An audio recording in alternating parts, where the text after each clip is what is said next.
is the Shen and Shan Show, where Shenice, my mom, and Shan the Pam interview with LGBTQ plus professionals and entrepreneurs. So let's get giddy and start the show.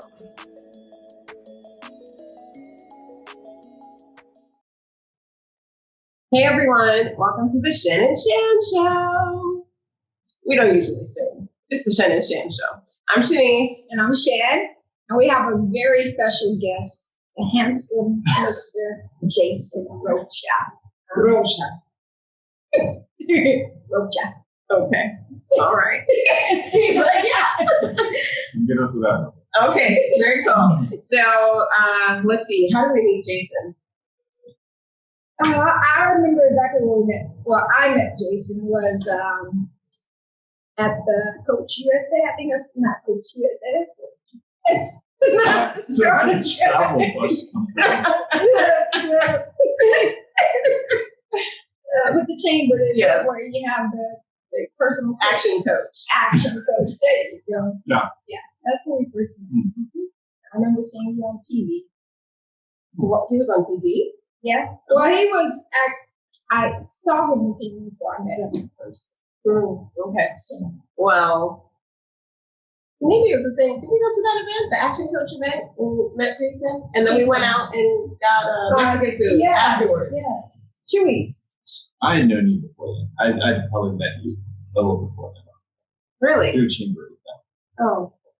Okay. Very I cool. don't remember. Yeah. But she only know that she was with me. So. All right, Jason.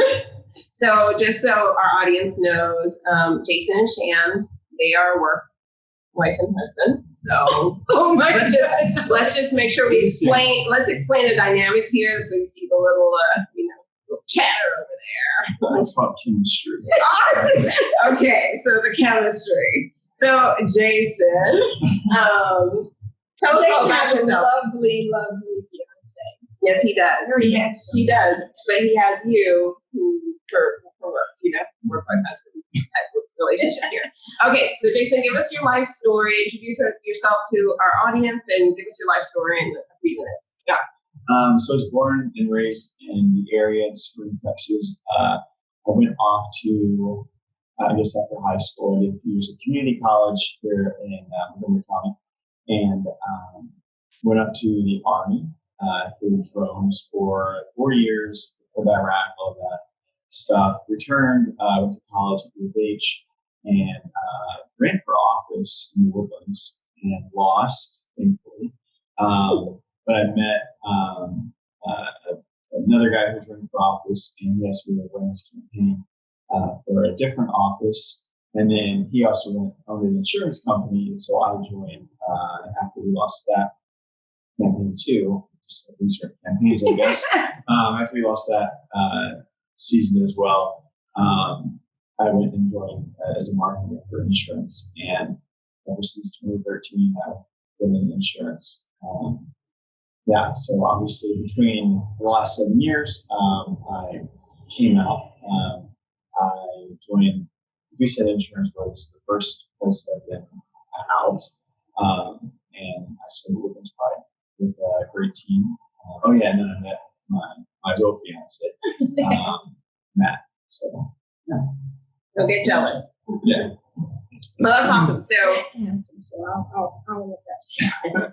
so you kind of glided over starting the Woodlands Pride. You started a whole pride, Jason, right? I did. It's a thing. It's hard. I don't know why. It's hard to. I was talking to Shen about this, and it's hard to label that as a monumental moment because I didn't do it alone. I didn't do it. I'm not doing it alone. So it's a team effort. It started on a movement that was already in place. There were a lot of different things that were activated in the Woodlands area. So there was the Equality Coalition that was posted on Facebook. There was a support group, an LGBT support group that met at a local church. And obviously there's HRC and Pride Houston and other organizations that were building the foundation for something like this in the burbs to happen. And I just had enough wine to actually say the idea out loud and enough wine to start making those movements and connecting with people to literally me and I was doing another park at Town Park. It's probably illegal, so just kidding. We had drinks before going to Downbury Park, and yeah, just something that I said out loud. Matt went to HEB to probably get more wine, and while he was in HEB, I called like 3 or 4 people, asking them how do I get this started, and could they join the effort? So wine is your key to success. Personally, yes, and vodka and soda. So. Well, I say you're definitely the face of the Woodlands Pride, because like I told you, And somebody has to spearhead it. So. right. I saw a news broadcast one night, and I just remember your face. And when I saw you in person before anybody knew, they told me who you were. I was like, that's the guy that started the Woodlands Pride. So you're definitely the face. It's weird because, like, I try to push it off. We're trying to activate other board members to kind of take different roles, be more involved with different communities. So, like Nicole, she runs our volunteer committee, and trying to get her more involved with the community aspect with the Women's Chamber, and just to be like the face of volunteering for the Women's Pride. And then Ryan does all the festival stuff, and so just trying to make sure that it isn't about me, because when I eventually leave, and I know that's what we talked about so soon into the organization, but when I eventually leave the Women's Pride, like, I don't want it to be about me. Right. Because then the identity is in a person instead of the dream, the mission. And I think it's where a lot of nonprofits might get stuck, is it becomes about the people that run it and not the mission. Yeah. And I think that's, I don't want to ever be in that situation. Yeah. And you guys do a good job of distributing, the task or whatever, that has to go with the Women's Pride. Because I know Nicole, I know Ryan, I've seen their faces, I know Rachel. So I know that you guys are doing a good job of showing that. So let's dig into one thing at a time. So first thing, you mentioned you've been in insurance since 2013. So why did you feel you were a good fit for that career? And is that basically your full time? Is that what you do day to day? Yeah. So when I got into insurance, it was a marketing rep position. I enjoyed it. I enjoyed getting to know people. I wasn't qualified for that position. I didn't know anything about insurance. I'm out there like pushing different carriers, and like someone would ask, "What does coverage A mean?" And I'm like, "Yeah." And so I wanted to go into and learn more about it. So I eventually got my license. I wasn't even licensed at the time. You don't have to be licensed for that position. Because you're not selling insurance, you're just talking about carriers and pushing carriers. Got licensed. I dabbled in commercial and personal lines with smaller brokers. And I just kind of liked it and became good at it. What does it mean to be good at it? I think so. Insurance, just like realtors, just like financial people, just like a lot of industries, there are bad agents out there. For me to be good at it is to be honest about it. And I think you can only be honest if you truly understand what you're working with. Because I think the lack of integrity comes when you might be confused about something and your initial reaction is to not lie on purpose, but lie to cover up that you know what you're talking Making the home. That's what I like to call it. Yeah. And so it's just something that I think if you know enough and you study enough, like, I do think you can become a good agent. And just like with hospitality, just like bad teachers, like, they're only bad because of how they were trained. And so with insurance, I think it's the same thing. And so I wanted to make sure I'm kind of a perfectionist. And so I wanted to make sure I knew what I was talking about. I have a client right now who asked a question and I didn't know the answer. I said, I need to talk to my lawyer first. And I'm okay. I've always kind of been okay with something about it. And I'm not perfect at it. Don't get me wrong. I do make mistakes, but thankfully they're small little mistakes. And that's what, insurance is for, to cover those mistakes. But yeah, so I just got into it and I enjoyed it. And I get to network with a bunch of people. I've gotten to know a lot of people. And that's definitely helped not only my professional career, but also with the Woodlands Pride. And my fiance is a pianist, and so I can have a lot of things going on. So, what types of insurance are you selling, and where do you get your customers? How does that work? Yeah, so Goosehead focuses primarily on homeowners or personal lines insurance. So homeowners, auto, umbrella, flood insurance, things like that. The Goosehead model is basically to get their clients from loan officers or referral RPs, referral partners. And so we try to work with people in the housing industry that can connect us. We're not going to call, go down the white pages, the yellow pages, whatever they're called.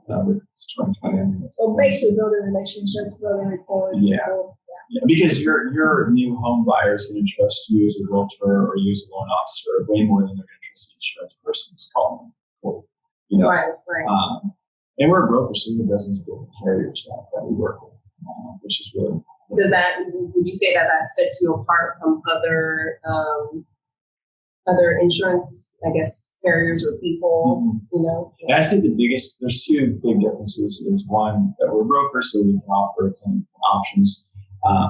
The second thing is our technology.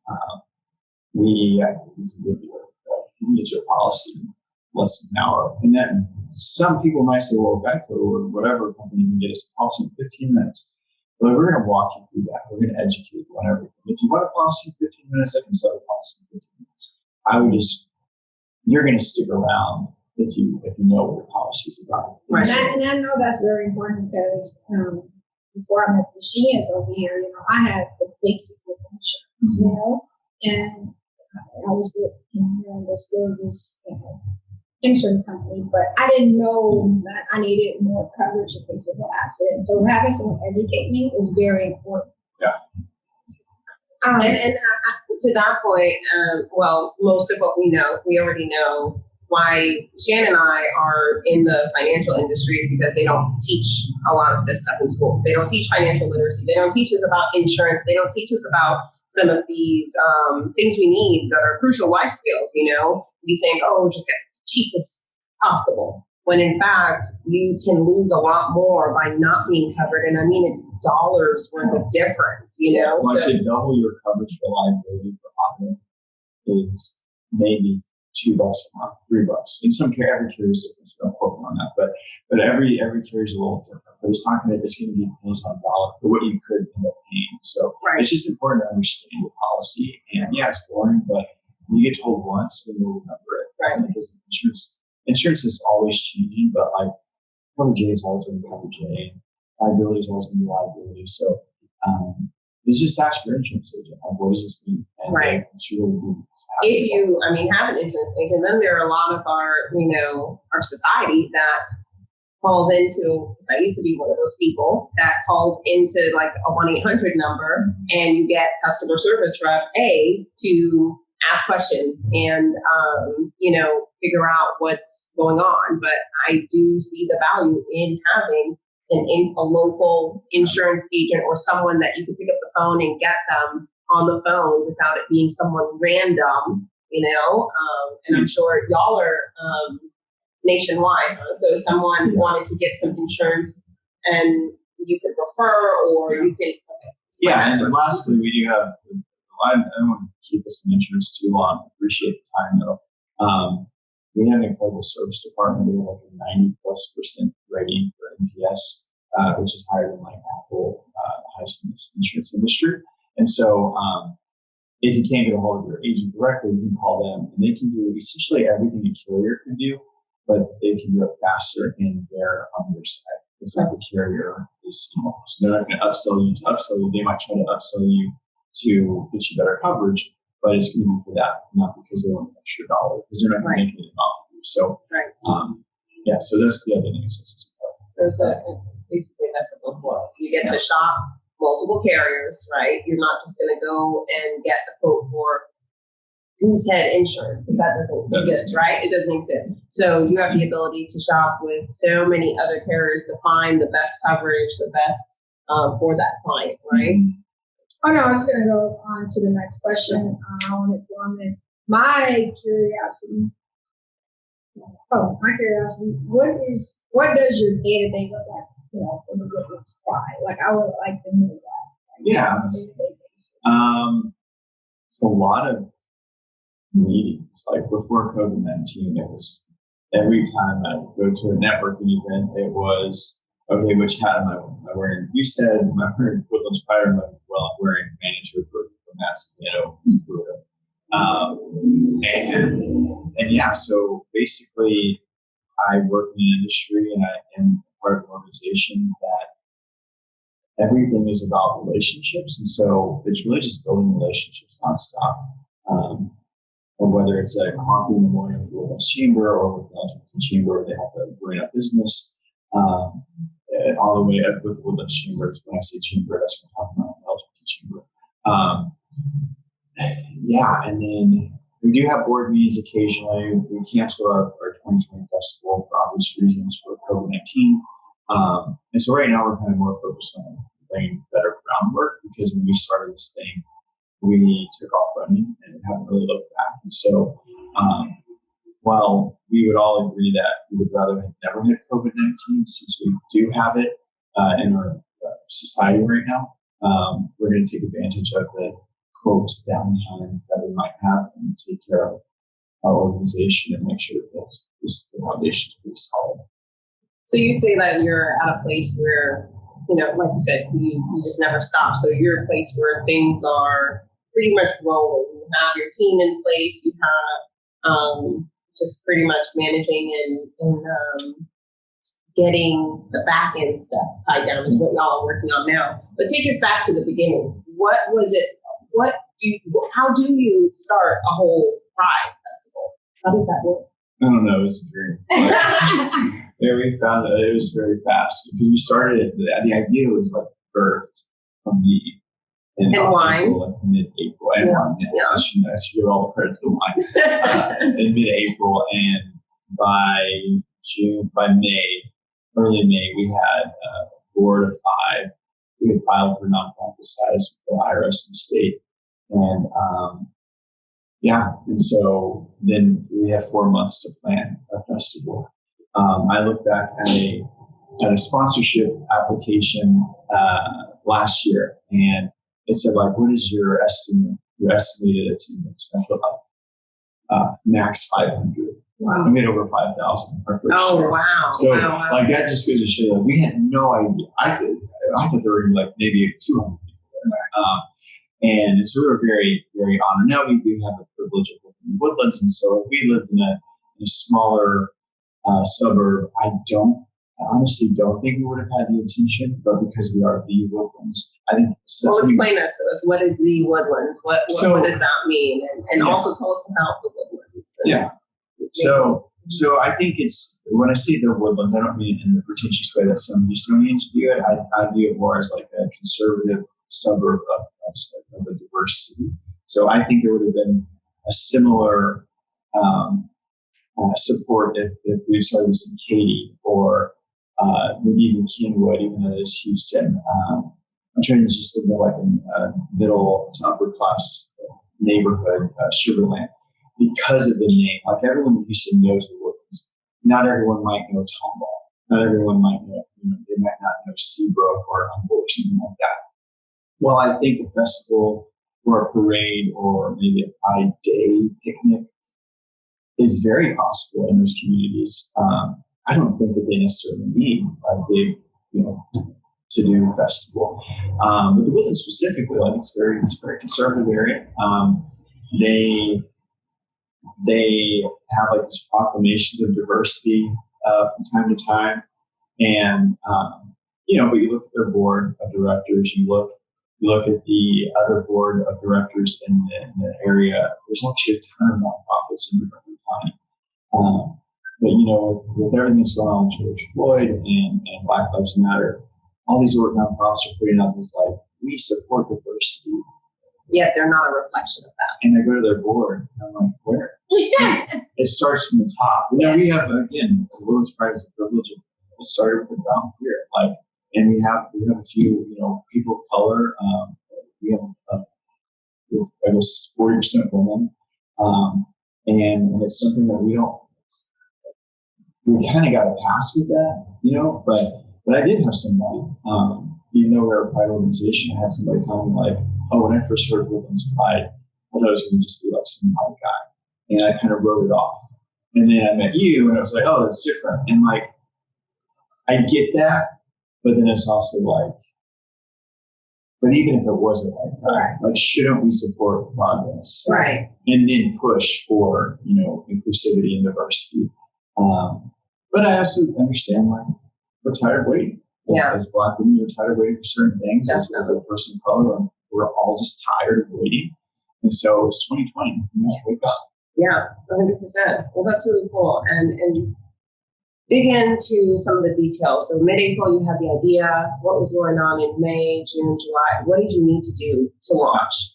I had to get nonprofit status because we had to start asking for money right away. And most organizations, corporations, don't get cute little clubs money. They need to get a tax write-off.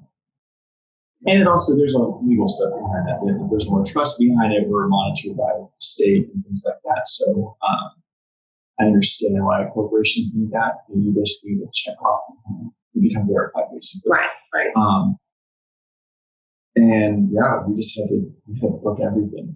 We had. You had to find like a location. Is that what you mean here? Yeah. So I wanted, even in the beginning, I wanted. My one thing was it had to be a town park. I didn't want it in any of the park. I wanted it at the premier park in Woodlands where everything else is held. Even if we don't have 400 people or 200 people there, I still wanted it there. And yeah, we didn't know what kind of pushback we were going to get from people. We didn't know. Because you said the Woodlands is very conservative. Yeah. So you were worried. And we can even say, Tea Party conservative in a lot of areas. So where it's not like, a moderate conservative party. And we are a nonpartisan organization. This is not about a party. This is just, there are plenty of Republicans who support the LGBTQ movement outside of their party. And there are plenty of liberals who are Democrats who are either racist or anti, or are homophobic. So not everyone fits perfectly into a mold. Right. Of course. And so this isn't about the party. It's just, it is what the Woodlands is. It's relatively conservative, and we were glad to have no protesters. We had a little protest area, but wow, that's really cool. That's awesome. No protesters. Yeah. It was also 110 degrees outside. So. Wow. Okay. So you got the nonprofit set up. What came next? Is it just pretty much getting, you said, sponsors, right? Or getting, donations and honestly, funding? Once we got Comcast on board, how'd you do that? We, again, the universe was just like, you want to do this? Cool. And you had no experience with this. You just I had experience with campaigning, right? Events, things like that, but no experience in nonprofit, which is very different.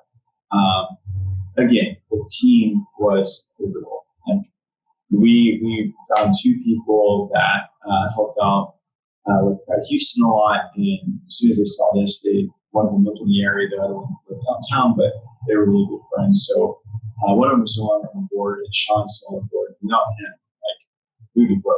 Not because we want to spend money, just because he kept everything in check. So, well, you see, it goes back to relationships, right? The people. Your circle is just so important, and for anyone, no matter what your career is or what business you're running, it doesn't even matter if you're retired or you have enough money where you don't have to work a day in your life. Your network is so important, and it's so important to keep a good circle of friends, a good circle of associates, businesses just around you, and surround yourself in that, because you just, there's no way to know who's going to help when you need it and who you can support too when they need it. It takes a village, it takes a community. It's not just building relationships, it's building genuine relationships. Right.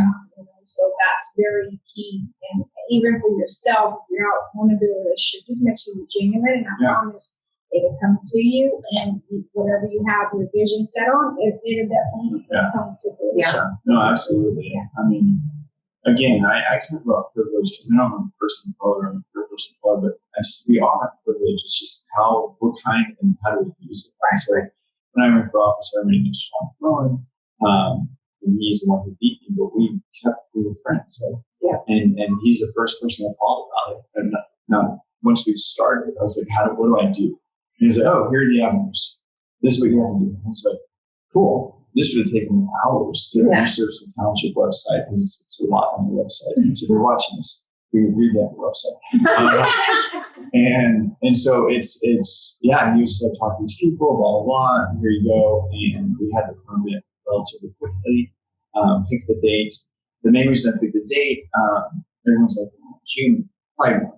No, every day is Pride Day. Like we're not, maybe back in the day we had that a month, but no longer like same with Black History Month. No, it's every day. Right. We are to be celebrated as people just like everybody else is every day. And so the main reason is there's no way of heck we would put on Pride Festival in 2 months. Like there's no way. But the other reason we didn't push that further out was there's some other big organizations, Renaissance Festival, Oktoberfest in October. And then my biggest thing with all of politics is we wanted to be at least 30 days before election day so that we can register people to vote. Oh, that's and so basically that put us in September. So we're trying to make it a last Saturday in September thing. Okay, yeah. And it's cooler, Well, a little bit. So your the first, so how many Woodlands Prides have there been so far? There have been two 2018 and 2019. Okay. And then 2018, we had around 5,000 people, 102 degrees. It was very hot. We actually almost had to consider briefly canceling because there was like a possible storm coming. Oh. We were only a year after Hurricane Harvey, so there's some PTSD, and we saw the storm developing, and we were like, no, there's no way. Yeah. And then it rained a lot the day before. And then it ended up it's the universe. Honestly. They gave you heat instead of the rain. So there were so many people that were like, oh, it's so hot. And we were like, yeah, but we can cancel. Like, just love it. So we don't have any control over there. But 1 second. 2019, how many people did you have? 2019, we had over 6,000. Same thing, it was hot. There was a lot of rain the day before. But the university was like, we'll give you clear skies, but with clear skies comes a lot of heat. Awesome. Yeah, I was planning to come in 2018, but I think we had to go to Austin in 2019. Yeah. But my question is, in order to grow the Woodlands Pride greater, what do you need? Who do you need? What do you need? And how do you get the word out too? Yeah. Well, things like this help get the word out. Yeah. Interviews, Facebook, And you had some media. That's where Shan saw you on TV, huh? So media interviews. So I think that the number one thing we need to anybody who looks at the Woodlands Pride and says, "Oh, it's to this or to that" in a negative way, reach out to us. DM us on our Facebook, or you can email me directly, CEO@woodlandspride.org, and let us know what we need. If you feel like your voice isn't being heard, I guarantee you will reach out and it will be heard. So we would love to hear more from the trans community. There are trans people. I don't have those connections right now, and I would love to connect, not to show face, but because you're part of the community. We had a trans girl on our first festival, and we did that on purpose. We didn't want to be like the rest of the LGBTQ organizations who waited years, and again, we have the privilege of showing up late to the party. But we wanted to come out and accept everybody. So that's why we had drag kings. I never even actually heard of drag kings. Me either. Until the Woodlands Pride. I went to a bar in Corpus Christi, and it was like an everybody bar. And they had drag kings and queens, and this was like a month before me, and I was like, we need drag kings. So what is a drag king? It can either be a trans man, or it could be a female who is doing Dragon. You didn't watch Queer Eye last night, but that would be a great. I mean, it's Shan and I have been watching Queer Eye. Yeah. So we watched a few episodes of the season 5, but we went back to season 1. I think we're on season 2 now, but I fell asleep. So I think a popular drag queen is Audrey, trans man, but still dresses up in like drag, and I mean, so it's basically I think drag queens can. I don't know if I'm right or wrong. And again, this is why we, even in the LGBTQ plus community, we don't know a lot, and I'm still learning and trying to. It's definitely always a learning moment. Right. Everybody's story is different. Everybody's people that we surround ourselves with different. You know, there's plenty of that. We didn't grow up with this. Right. We didn't grow up with. So it's always a learning journey. The world is learning, and we're learning because we're trying to make sure we speak facts. Right. As hard as it comes. So maybe we can give a little plug right now to Let's Talk Gay Stuff. Maybe they can talk about gay stuff. Let's talk about gay stuff. Sorry, Thomas. Maybe, talk about that history. That would be awesome to learn about drag kings and queens and how it works. That would be good.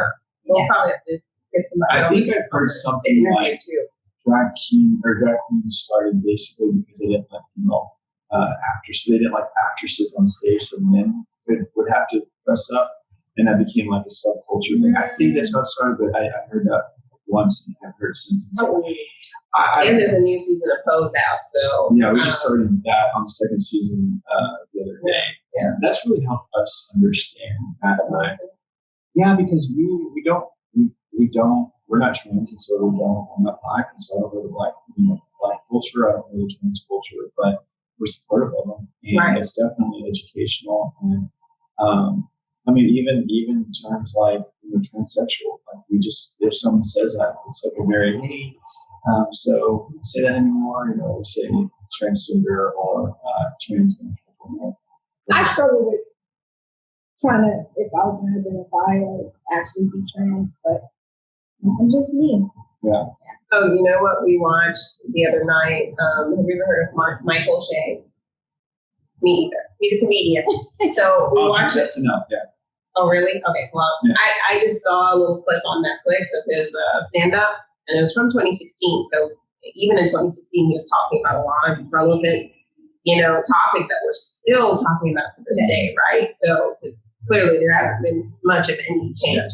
So he's talking about, gun violence, the Black community, the police, the brutality, everything, racism. But he also spoke about the fact that he had a trans friend, trans woman? I'm not really sure, but a trans friend, and he would always call her tranny. And so one day she went to him and said, "Hey, it's really hurtful that you call me tranny." And he's like, "Why?" I just added a Y to it. Like, it's, trans or tranny. And then she must have said to him, "Well, how would you like it if I called you Blackie?" As, it's part of his skit, but I was like, "Oh my gosh, that's hilarious. That's real. That's relevant." And I thought it was also really powerful because that friend, first of all, he is number one friends with someone who is trans and obviously open and accepting and always learning. And he even recognized that he's learning. Like, we're all learning. Like, when we say stuff, we have to be open to conversations, to understanding other perspectives. And I just thought it was really powerful because he listened. And they went a little bit back and forth where she made a little bit of a comparison and said, "Well, you wouldn't like it if I called you Black."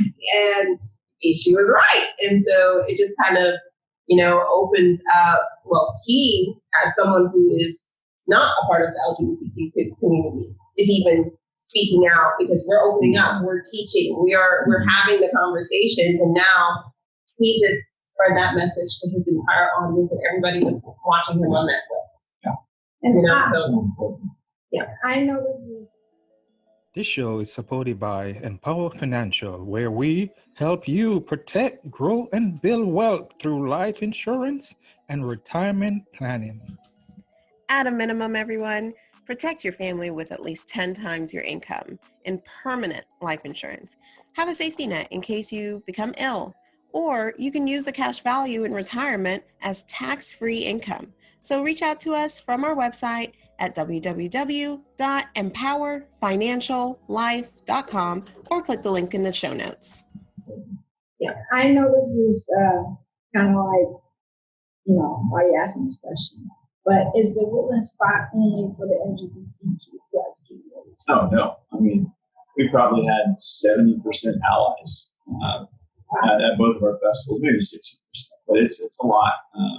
And the most memorable organization at the Woodlands Pride was the moms who were giving out hugs. Mm-hmm. I love them. They might not have been all moms, but they were like, they were just giving out hugs. They had T-shirts. Yeah. I can't remember exactly what it said, but it was like, free hugs. Like they're just giving out love and giving out acceptance. And most of those people who were giving out the hugs, I believe they were allies. Really, I think they are. I mean, it's something that we live in a family-oriented community in the Woodlands, and I just couldn't imagine. I'm sure this is a question or something, but I couldn't imagine growing up in a family where you are loved unconditionally. And and the truth is, like that's a dig. Like I don't think that these parents don't love their kids unconditionally. I just think that they don't know. Like you don't know what you don't. Fear and yes, not educated, not open to. So but yes, allies are definitely. We love our allies because we also recognize that without allies we wouldn't have rights here. You're the ones that voted. We only make up 10% of the population estimated, and so it's 10% of the vote. Except for the ones we've all been there. Right. Okay, so my next question, we want to move into more about you and your personal story about coming out. But my first question is, have you encountered any challenges? I really want to know that question. Yeah, it kind of ties into that, but challenges, I mean, just... if you had to think of just one that just stood out over the last 3 years now? With Woodlands Pride? Yeah. Woodlands Pride. Okay, the biggest challenge with that is probably working with the local government, with the township. It's kind of mind-boggling how in 2020 they can't just embrace it. Like I said this for a while, if the Republican platform would just, this is not the Woodlands Pride, it's Jason saying, the Republican platform would just embrace LGBTQ people, they would probably win all the elections very easily. Because for some people that is a really big sticking moment for them, because they know everyone kind of knows somebody, and when a Republican is saying, we're going to burn in hell or whatever, you're invalid, that hurts people, and so and a lot of our people, Tea Party and our elected officials in Woodlands are of that mindset. So the biggest hurdle has been the township. We tried to get our park waivers waived, our park fees waived, and that was just a huge thing.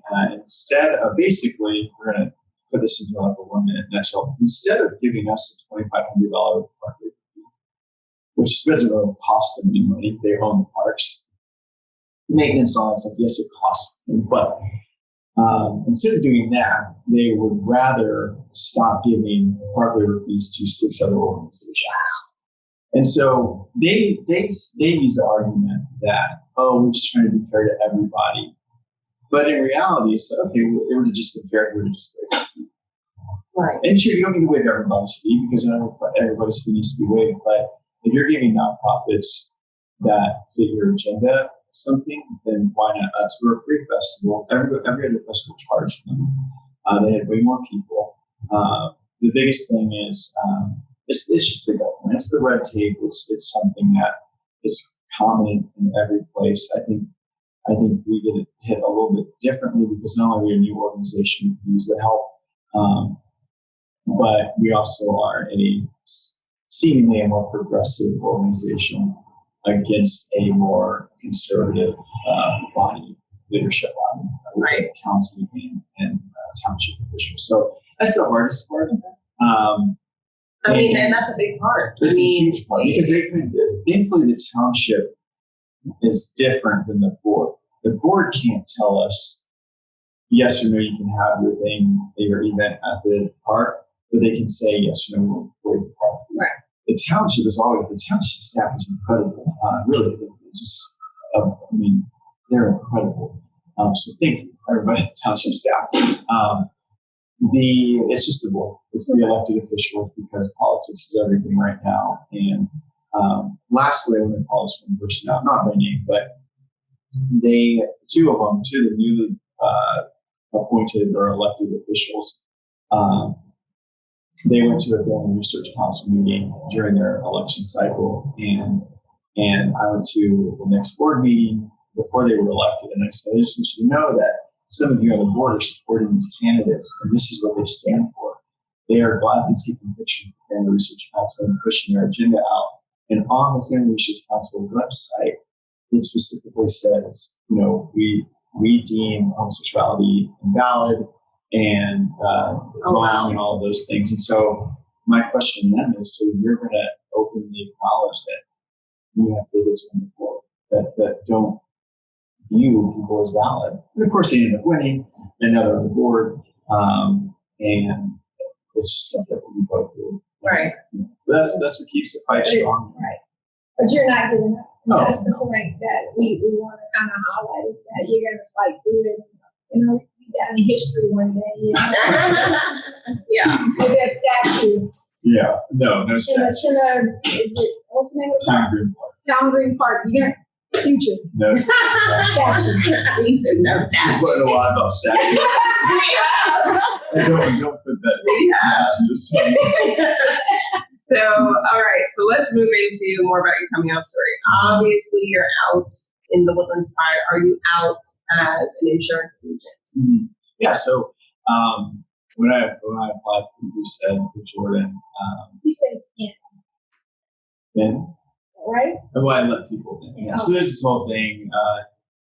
Coming out is like you're giving your life to somebody and letting them in is like you're giving your story to them. You're allowing them the rest of your story. So you like to say, I let people in rather than I came out. Yeah.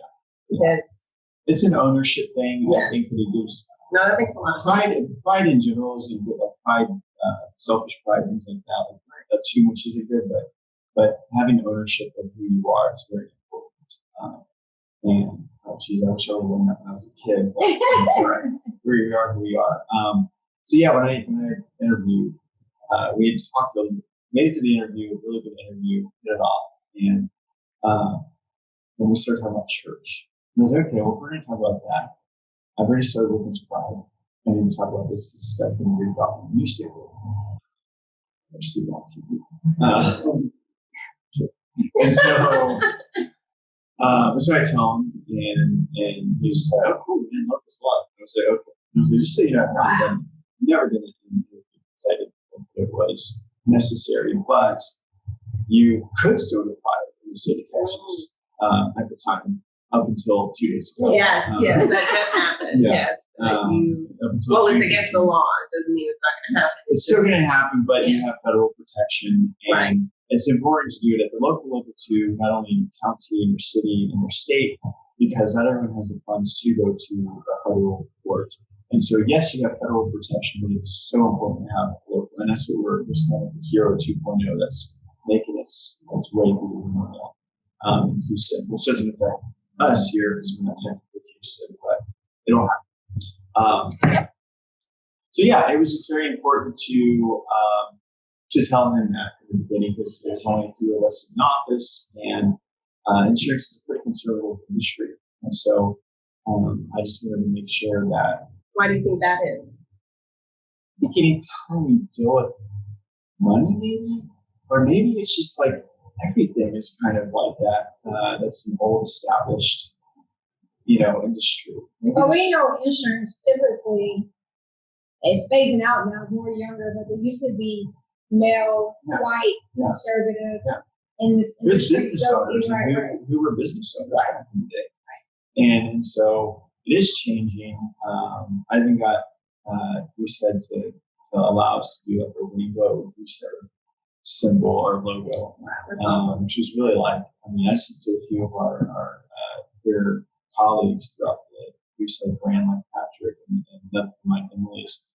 And they were like, oh my God, that's so amazing. Like, we feel seen. And so visibility is important. So I think that's why I had to do it, even though it's so awkward to talk about something like that. But it is important, especially somebody who was going to find out that's important. Right. So when did you let people in? Tell us about that. What's the story there? Yeah. What were you a child? Were you older? What motivated you coming out? Yeah. You know? So I don't know if it's the same with you guys, but ever since I was a kid, like I knew that there was, I knew I wasn't 100% out of it. Like I just No, that wasn't in my story. That's more of Shane's story. Yeah. But I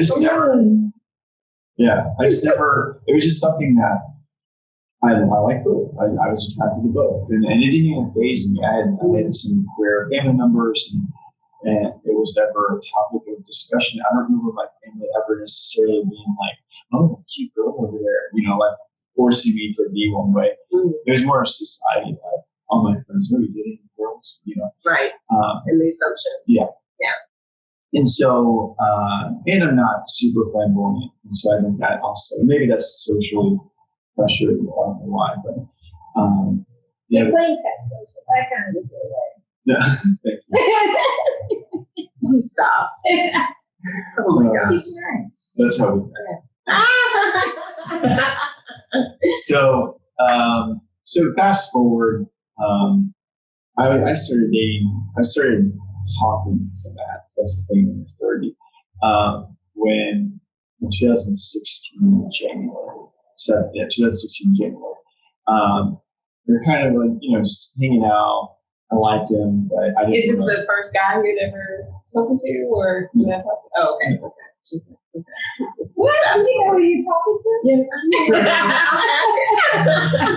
That's Shen and Shan after hours conversation. You must be 18 plus. The midnight show. Yeah, exactly. No, but it was just something that I liked him a lot, but I wasn't allowing myself to go mentally and emotionally far with that. And then Pulse Night Club happened, which was just, the anniversary was just a few days ago. And yeah, it was just, I saw the interviews, people coming out at the club and crying, we just need to be free and dance and live our lives. Right. And yeah, I woke up that day watching the news. It was like 2 a.m. I'm asleep by like 9 p.m. So I wake up that morning and I'm just like, oh my God. And that was the triggering moment for me. Okay, I'm going to pursue this. I'm going to let myself fall for this guy fully. And once I did, it was just like weight lifted off. We got more serious because I wasn't allowing us to be serious. He had some baggage. We had some baggage we had to deal with. That we attempted, it was an accident, and we attempted to let that work out in terms of friendship, not friendship. And this guy just basically, I'm sure he's a nice guy. I'm really not a jealous person. It's just when your intentions aren't pure, like that's when I'm not cool with it. And it just he never set right like that. And so it was just like, I don't know what it is. And then once we met and I got more serious, this guy was like, okay, true colors are out. Like, I see. And we got rid of them. And that's when I really was able to tell people about it. Because it was like, I'm comfortable with myself. We got rid of that big, like, stain. And then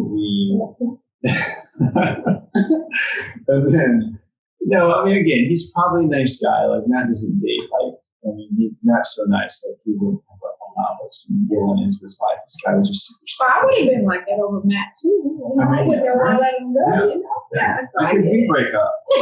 You're like- Oh, kill him. No one else get them. So I felt comfortable with myself after both still out somebody in like that, and then I felt comfortable telling friends and letting them in after we became us.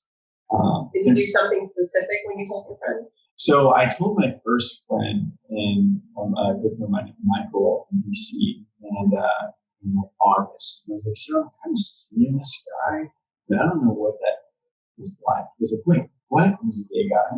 Like, what? I was like, I know, but get past your shock and let's talk about what's happening.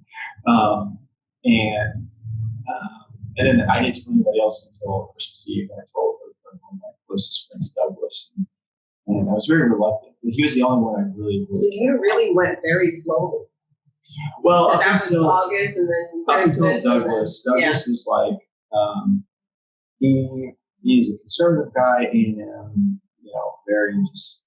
But I told him, and he was basically like, "Hey man, I'm cool, and I love you." Like I was like, "You're a brother," so whatever. And then that was like, okay, I didn't care about anybody else's reaction. It was just like I just didn't need his approval, but I wanted to see, I wanted to test. Right. And to like prove that not all conservative people are. Because he probably, if he would have reacted homophobic. poorly, I think I would have been like, okay, I'm only until certain things. Right. Because he's the only one that. You felt like would be the hardest, or maybe He not. was definitely he would have been the most difficult to use as a friend. And so that's why I was just like, okay, let's see. So we'll ban it off the boat. Let's start with the hard one. And then after that, it was like, boom, boom, boom, boom. I started texting people because it's such an exhausting conversation. Yeah. And what about your family? So you told your friends, but what about your family? So my parents, I told Matt, like, I need to tell my parents. That's how you know you. Yeah, right. Because I'm sure, like you guys, maybe at first it was easy. You're dating somebody, just like in real life, hetero life or homo life. Like you're dating somebody, and you're like, you do well. It's like, oh, we're just gonna go to eat, and you like it, and you're like, oh, I'm gonna be my friends. I want my friends to meet you. And then like it didn't start to tear me apart until it was like I'm starting to live two different lives, and I didn't want to live two different lives. And that's when I started to have to tell people because I'm starting to lie a little bit. Like I'm starting to say, oh, I can't go again because we're hanging out. Right. And so my parents, for the first time, my mom asked me, "Are you dating anyone?" Like when I was a kid, I didn't do the who's she, but when I was an adult, she always asked, like, "Oh, any girls dating any girls?" And so I felt fine not one. And then she was like, "Are you dating anyone?" And I was like, "Well, actually, his name's not." And they were like, "Cool." My dad got quiet. And my interpretation of that is, I was 31. Like, I think that he just knew me as something and not. Did mom always know? I know some parents say they know, So she said she's suspected late, like definitely in the last 2 years. Like she knew something was different in the last 2 years because like I was just more closed off and Mama knows you when you're hiding something. Yeah, I told her. She knew I was hiding something. I don't know if she you could weren't identify that. you weren't your full self, your full true self. And then I think when I said that, she was like, "Oh, well, I knew all along." It was like, I probably knew someone was off. Yeah, You know what? Yeah. I couldn't told you I was an alcoholic. You were like, "I knew something was off." And so, but then they met and they were like, "Well, we're going to get to meet them," type thing.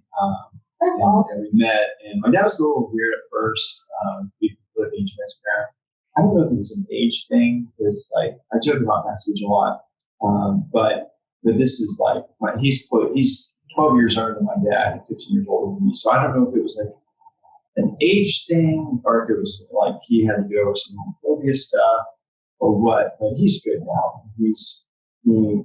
My dad is the. If you think any of my jokes are inappropriate, Probably. My father is, yes, very. He is very kind. And he would. That's where you get it from. The inappropriateness. Yes. He would, even though it would not be a sight to see, he would give you the shirt off his back. Legitimately.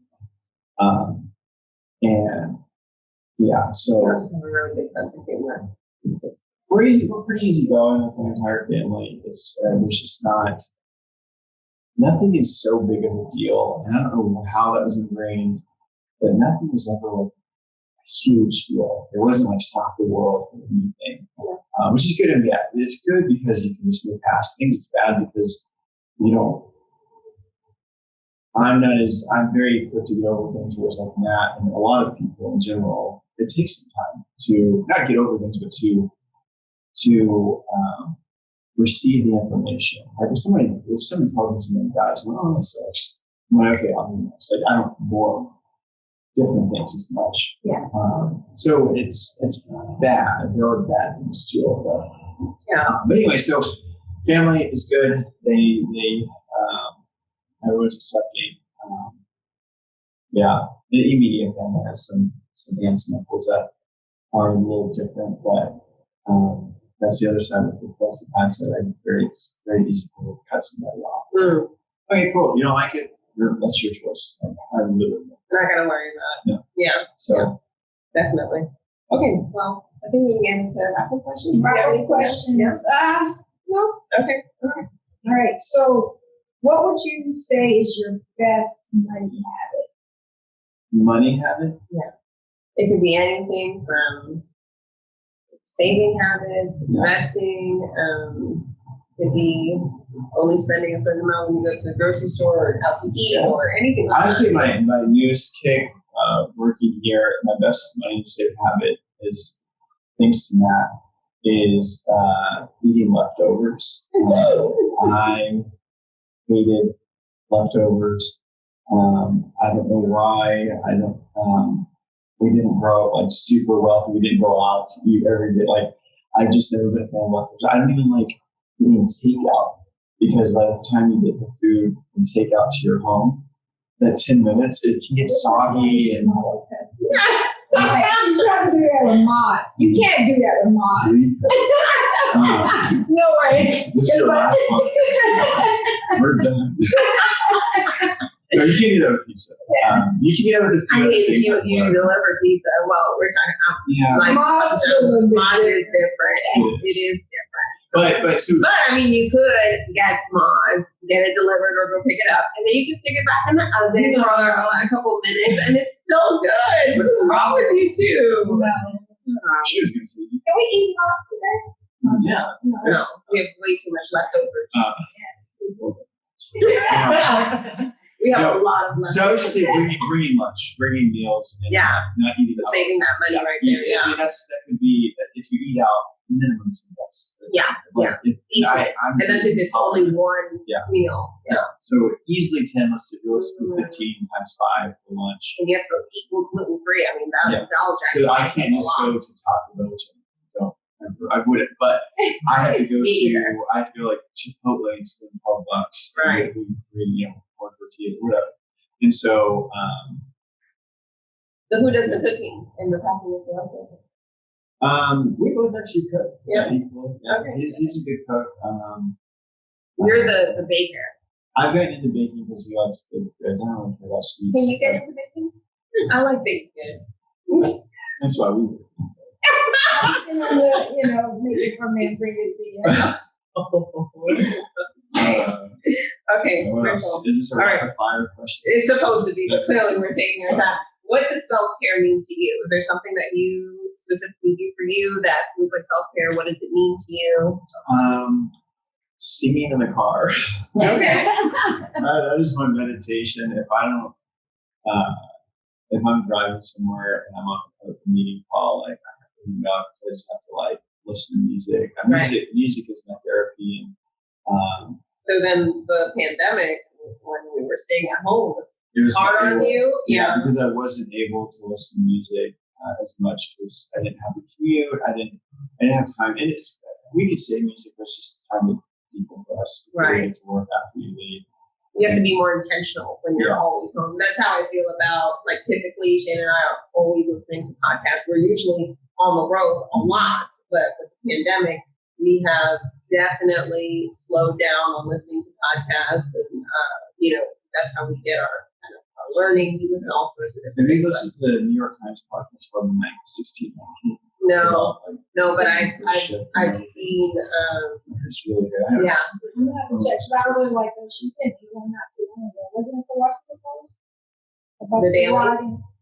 I think it was the Daily or something like that. Yeah. So we listened to a bunch of them, but I'll have to look at 1619. I saw someone on Trevor Noah, his show, where they were talking about 1619 and that whole organization and everything like that, and how it was shipped before the Mayflower. And anyways, Yeah. That's pretty cool. Yeah.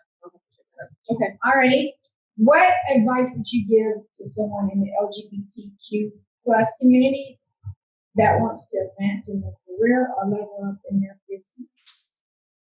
I'll try to make this very possible. Obviously, be confident in who you are, and that doesn't mean you have to come out and kick the door down or ready to work with it. Just if you are in the closet space right now, like, just own that, and if you're open and out, like, I don't want you to say positive view of you. There is light in the tunnel, but I'm not. There's no one can judge your life and where you're at.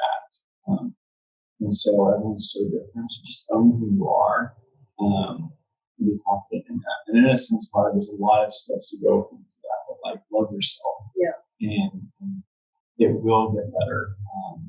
And maybe it's a career move because you want to be open and honest. Right. So take everything into consideration in 2020 because now you have federal protections. So use it. Oh yeah. Yes, we do. Do you have a favorite book or podcast? The Bible. I think people say that. See, that's a boring book. Like, yes, it's got a great knowledge and life stuff, but you don't read the Bible. I mean, some people do it. Some people do. But they do it more out of, like, spiritual obligation Right. or something like that. Not out of just for fun. I don't usually read the Bible. Like, anyway, I read a lot of articles, newspapers. I have, like, what's it called? Like, you don't like certain noises. Like that cookie. I'm gonna say together, it's fine. But, like, we were just watching a Dr. Phil episode. it's like misophonia or something like that. Something I can't remember. I have very sensitive hearing, and so there's something about podcasts in the car, and without a good speaker. Like, the Bose is real, Bose at home, it's fine. But something about a car speaker in the podcast, I don't know, there's some kind of frequency or something that just, like, buzzes in my ear. Yeah. Maybe you need new car speakers. Maybe, although we were watching Grace and my nephew yesterday, and he has, like, this laugh, and every time he did it, it was in that frequency range where, like, it buzzed in my ear and was like, that kid happened. No, so but I read a lot of articles, newspapers. Okay. Alrighty, last question. What do you like to do in your spare time? Drink wine. I just love exploring new wines, and I do enjoy baking and cooking. I don't love food, but I do it more as I eat as a necessity, but I do enjoy Just for your skills. Yeah, I want to show off. I mean, really, it's like an accomplishment. I love making things for friends and that. It's just like, yeah. It comes natural to me, so it's fun. That's awesome. I would cook more if Shan would clean up after me, but she doesn't. She thinks I make a huge mess in the kitchen, so it usually takes her 24 to 48 hours. Let's do a podcast on that. I'm OCD, so She is. the kitchen has to be clean before I start. When I finish, I clean. Yeah, I usually clean as I try. So I don't. you can't do that with everything because of time wise, but prepping is. And my family is probably worse. Yeah. Americans, they have everywhere. Stuff everywhere. Don't be trying to put us all in a box. No, Actually, you know what? My granddad, he cooled as he goes. So it depends on which Jamaican you're talking about. For the ones I know. And he would just get on my nerves. He would get on my nerves telling me, wash that pot. And I'm like, get out the kitchen. Like, I'm trying to cook my meals. Like, don't tell me to be washing in the middle of me cooking. Like, no. Anyways, but that's All right. So please tell the audience how they can get in touch with you. You can reach out Facebook or Instagram. I'm pretty open with both of those. I don't know if you'll what's your handle? It's just my name. Okay, at Jason Rocha. But yes, we will tag you. What about the Woodlands Pride? If they want to get more information, Same thing. Facebook is our most biggest news source for us. So handle is the Woodlands Pride. And what about for insurance? So if anyone wants to get insurance, yeah, you could. I mean, same thing. Yeah, same thing. Yeah. You have a website that you go and. So Goosehead owns. They operate all the websites. Okay. So just reach out to me. It's just a landing page. You just reach out to me. Yeah. Awesome. Well, thank you, Jason. I enjoyed this. It was fun getting to know a little bit more, even though I know we didn't dig into your military service and everything like that. Yeah. So next time, I'm sure we'll do a part 2, or down the line we'll do another episode. Maybe once all this COVID-19 stuff is over. But I would like to dig into that some more. I know we're way over on this time. But thank you for interviewing with us. It was fun. Thank you for sharing so much about your life with our world. I think it's the most appropriate conversation we had in a long time. Probably. With Jason. So. All right. Well, thank you too. Yeah, of course. Thanks for watching. Like, subscribe, and share the video to your friends. In the comment section down below, write how good the video was. And if you're listening to the podcast, make sure to hit a 5-star review. Bye.